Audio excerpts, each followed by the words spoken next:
आत्मीय बंधुओं, कल हमने बताया था कि माया क्या होती है। आज इसी संदर्भ में इसको ठीक से समझने के लिए हम एक दृष्टांत से ये बात शुरू करेंगे। एक बार जो राजा जनक थे, जिनको ब्रह्मज्ञानी कहा जाता है, ऐसे राजा जब उस समय साधारण स्थिति में थे, जब उनको ब्रह्म ज्ञान की प्राप्ति नहीं हुई थी, उस समय एक दिन रात को जब वो सो रहे थे, उनको एक स्वप्न आया कि किसी दूसरे राज्य के राजा ने उनके राज्य के ऊपर आक्रमण कर दिया और सारी सेनाएं उससे लड़ करके कट करके समाप्त हो गई। राजा को लगा कि अब ये लोग मुझे ही बंदी बना लेंगे। उससे बचने के लिए अपने घोड़े पर बैठ करके वो अपने राज्य से कहीं दूर जंगल में दौड़ता हुआ घोड़े के ऊपर बैठ करके चला गया और एक ऐसे स्थान पर जाकर छिप गया जहाँ वो दूसरे लोग उसका पीछा करते हुए न पहुँच सकें। ऐसे 2-3 दिन से वो कहीं छिपा हुआ, भूखा प्यासा, बड़ी मुश्किल में अपने जीवन को बचाए हुए था। जब उसको लगा कि अब पीछा करने वाले जितने भी लोग थे वो सब चले गए हैं, कोई बचा नहीं है, तब बड़ी मुश्किल से बाहर निकले झाड़ियों में से और भूख प्यास के कारण बड़े परेशान थे। उन्होंने विचार किया कहीं कुछ खाने को मिल जाए, तो एक गांव में गए और उस गांव में वो एक तरह से बिल्कुल भिक्षा की तरह, भिक्षुक की तरह, भिखारी की तरह घर घर जाकर मांग रहे हैं, मुझे खाने को दो, मुझे बहुत भूख लगी है, 3 दिन से भूखा हूँ। बहुत से लोगों ने उसकी उपेक्षा कर दी। कोई एक व्यक्ति ने उसके ऊपर थोड़ा सा ध्यान दिया और उसकी बात सुन करके उसने कहा कि महाराज, आप थोड़ी देर यहाँ इंतज़ार कीजिए, मैंने खीर बनाई है, उसको लेकर के आता हूँ। उसने मिट्टी की जो हांडी थी उसके अंदर खीर बनाई थी, उसी हांडी को लेकर के वो आ गया और वो पूरी हांडी समेत खीर के उसको राजा जनक को दे दी। उस खीर की हांडी को लेकर के और वो एक ऐसे स्थान पर चले गए जहाँ पर बैठ करके पहले भगवान का भोग लगाएं और उसके बाद में फिर उस खीर को खाएं। ऐसा एक पेड़ की छाया में बैठ करके वो ध्यान कर रहे थे, भगवान को भोग लगा रहे थे। उसी बीच में एक कुत्ता आया और हांडी में उसने सिर दिया और हांडी उसके सिर के ऊपर फंस गई और वो भागने लगा। तब राजा का ध्यान उधर गया, अरे हांडी को तो कुत्ता ले गया। और फिर जैसे उसके पीछे भागे तो वह उसको दिखाई नहीं पड़ रहा था, तो किसी पेड़ से टकराया और हांडी फूट गई, खीर सब बिखर गई। उस समय राजा बड़ा जोर से चिल्लाया, हाय मर गया, भूख से मर गया, भूख से मर गया। ये सारा का सारा जो उसका सपना था चल रहा था और वह अपने राजमहल में सोया हुआ इस प्रकार से विलाप कर रहा था। तो उस समय जो उसके पहरेदार थे उन लोगों ने सोचा कि राजा इस प्रकार से कैसे चीख रहा है। तब उन्होंने उसको जगाया, महाराज क्या हो गया। तब राजा जनक एकदम से उठे और उनको ये पता लगा कि हाय रे, ये क्या हुआ, ये तो मैं सब स्वप्न देख रहा था। और उसने बड़ा गहन विचार किया। उसी समय वो फिर बाद में सोया नहीं, अपने बिस्तर पर बैठा हुआ विचार कर रहा था कि ये क्या हुआ। जिस प्रकार से मैं इतने दिन से भूखे था और सारे लोग मुझे मारने के लिए आए थे और मैं उनसे जान बचा करके भागा और इतना दुख पाया, भूख से मरा, और ये जैसे ही मेरी नींद खुली तो मैं तो राजमहल में हूँ। तो वह सच्चा है कि ये सच्चा है, वो इसी बात को बड़ा असमंजस में पड़ गया कि मैं लोगों से पूछने लगा कि वो मुझे ऐसा जो सपना आया था वो सच्चा है कि ये मैं जागा हुआ जो राजा हूँ और महल में बिस्तर पर बैठा हुआ हूँ, ये बात सच्ची है। तो लोगों ने बताया कि महाराज वो तो सपना था, सच्ची बात तो यही है। लेकिन राजा को इससे संतुष्टि नहीं हुई और वह बार बार इसी पर चिंतन करता रहा कि ये सच है कि वह सच है। जो भी कोई उनसे मिलने आता तो उससे यही पूछता और उसको सब लोग यही कहते कि महाराज वो तो स्वप्न है, झूठा वह है, सच्चा तो यही है। लेकिन राजा को कई दिन तक इससे संतुष्टि नहीं हुई, तो उसने अपने राज्य में जितने भी विद्वान लोग थे सब विद्वानों की सभा बुलाई और उसके अंदर उन्होंने एक प्रश्न रखा कि महाराज मुझे जो स्वप्न आया था वो सारा स्वप्न उन्होंने सुनाया और उन सब महात्माओं से, विद्वानों से राजा ने पूछा कि ये सपना सच है कि ये मैं जो अभी देख रहा हूँ ये सच है। सारे विद्वानों ने यही बात कही कि महाराज वो तो सपना था, वो तो झूठा ही था, सत्य तो जो आप अभी देख रहे हैं वही है। लेकिन राजा को इससे संतुष्टि नहीं हुई।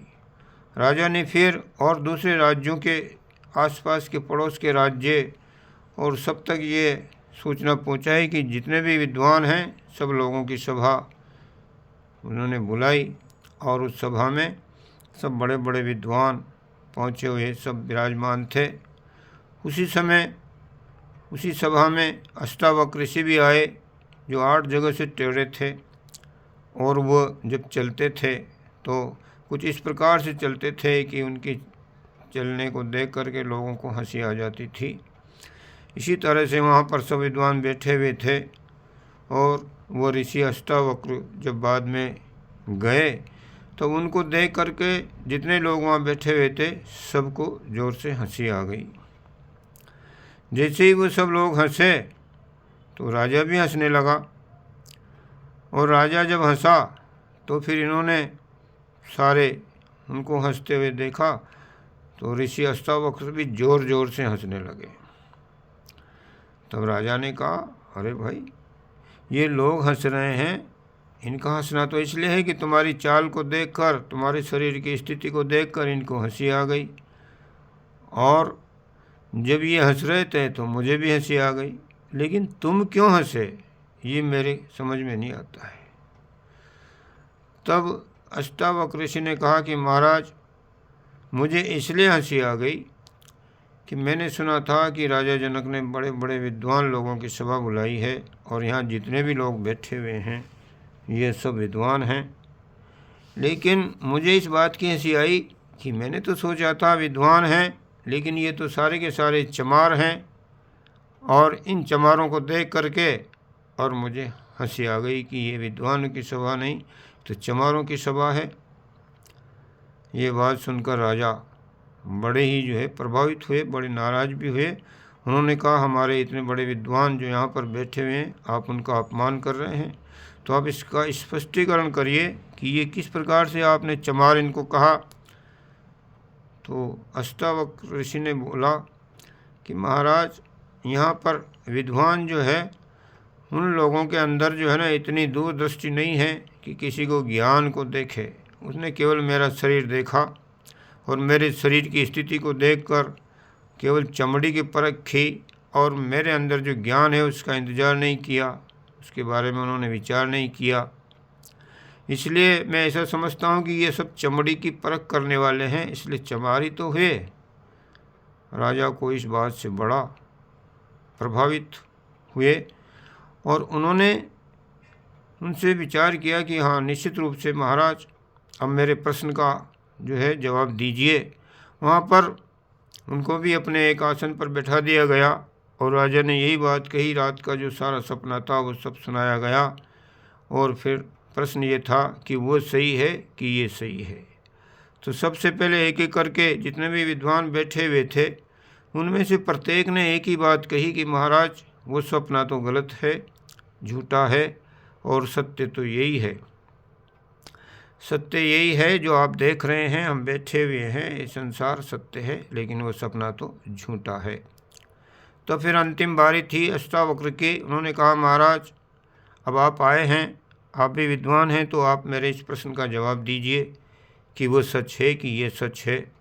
तब अष्टावक्र ऋषि ने कहा कि राजन, ध्यान से सुनो कि न तो वो सच है और न ये सच है। जो तुमने सपना देखा था वो भी सच नहीं है, और जो तुम अभी देख रहे हो ये भी सच नहीं है। सच तो तुम स्वयं हो। ये बात उन्होंने जब कही तो सब लोग भी बड़े ताजुब कर रहे थे, ये क्या कह रहे हैं। राजा को भी बड़ा आश्चर्य हुआ कि किस प्रकार से वो भी सच नहीं है और ये भी सच नहीं है और मैं सच हूँ। ये सारी बात, ये पहले मुझे समझ में नहीं आ रही, इसको ज़रा विश्लेषण कीजिए, इसको विस्तार से बताइए। तब फिर अष्टावक्र ऋषि बोले कि महाराज, जिस प्रकार से आप अपने बिस्तर पर सोए हुए थे, सोते समय आपको जब सपना आया तो आपका ये शरीर भी यहाँ पर आराम से सो रहा था, और उस सपने को जिन आँखों ने देखा वो आँखें भी सोई हुई थी। एक नया ही शरीर वहाँ पर आपने अपना सूक्ष्म शरीर वहाँ पर बना, और वही सारा शरीर उस सपने के अंदर अभिनय कर रहा था, वही सारा उसकी क्रिया कर रहा था, वही घोड़े पर बैठ कर के दौड़ा था। जबकि ये जो शरीर मूल रूप से आपका है, ये तो बिस्तर पर ही था, और घोड़ा भी वहाँ पर आपने कोई घुड़साल से नहीं लाए थे, अपना जो घोड़ा था वो भी वैसे ही था, और वो जो सेनाएं थी वो सारी की सारी कुछ भी नहीं थी, और आप जो वहाँ से दौड़ करके कहीं झाड़ियों में छिपे हुए थे, और उसके बाद में आपको जो खीर दी गई और कुत्ता आया हांडी को ले गया, हांडी फूट गई, आप ज़ोर ज़ोर से चिल्लाए। ये सारा का सारा कुछ भी नहीं था, लेकिन ये सब आपको उस समय सच लग रहा था, और उस सच को देख करके, उसको समझ करके आप चिल्लाए, और चिल्लाने के बाद आपकी नींद खुल गई। नींद खुलते ही आप फिर इस जागृत अवस्था में आए, और वो सपना और ये जागृत अवस्था, इसके बारे में आप दोनों को पूछ रहे हैं। तो महाराज, वो भी सच नहीं थी, और ये जो देख रहे हैं आप अभी जागृत में, ये भी सच नहीं है, क्योंकि ये भी जब आप उस समय सो रहे थे तो ये जागृत अवस्था नहीं थी, और जब आप जाग गए तो वो स्वप्न की अवस्था नहीं है। तो जब ये नहीं थी वो भी नहीं थी, पर आप दोनों अवस्थाओं में थे। आप जागृत में अभी भी हैं और आप स्वप्न में भी थे। स्वप्न आपने खुद ने देखा है, जागृत को भी आप देख रहे हैं, इसलिए दोनों अवस्थाएं एक जब रहती है तो दूसरी नहीं रहती, और जब स्वप्न रहता है तो जागृत नहीं रहता, और जब जागृत रहता है तो स्वप्न नहीं रहता, पर आप दोनों अवस्थाओं में रहते हैं। इसलिए महाराज, न तो वो सत्य है और न ये सत्य है, सत्य तो आप हैं। इस बात से उनको बड़ा प्रभाव हुआ, राजा को। राजा बड़े प्रभावित हुए, और उन्होंने उसी समय उनसे कहा कि महाराज, आपने बहुत गूढ़ बात कही है, और मैं आपसे बड़ा प्रभावित हूँ। आप वास्तव में बड़े ज्ञानी हैं, लेकिन मुझे आपसे जो है अब इस बारे में ब्रह्म ज्ञान की शिक्षा प्राप्त करनी है। तो महाराज जो है, आपको मैं आज से अपना गुरु निर्धारित करता हूँ, और आपकी छत्र छाया में, आपकी शरण में रहते हुए मैं इस ब्रह्म ज्ञान को प्राप्त करना चाहता हूँ। तो भाइयों, हम इस कहानी से ये समझें कि मनुष्य जो देख रहा है ये भी सच नहीं है, और जो स्वप्न आता है वो भी सच नहीं है, लेकिन स्वप्न के अंदर हम उस अवस्था में भी रहते हैं, इस अवस्था में भी रहते हैं। इस बात को हम जानने के लिए आगे इसका विश्लेषण किस प्रकार से अष्टावक्र ऋषि करते हैं, और बाकी अन्य जितने भी शास्त्र हैं, विद्वान हैं, उन सब ने किस प्रकार से कहा, और हमारा जो अपना अनुभव है उसके आधार पर आगे का एपिसोड हम फिर से उसके बारे में चर्चा करेंगे। आज की बात को यहीं समाप्त करते हैं। ओम शांति शांति शांति।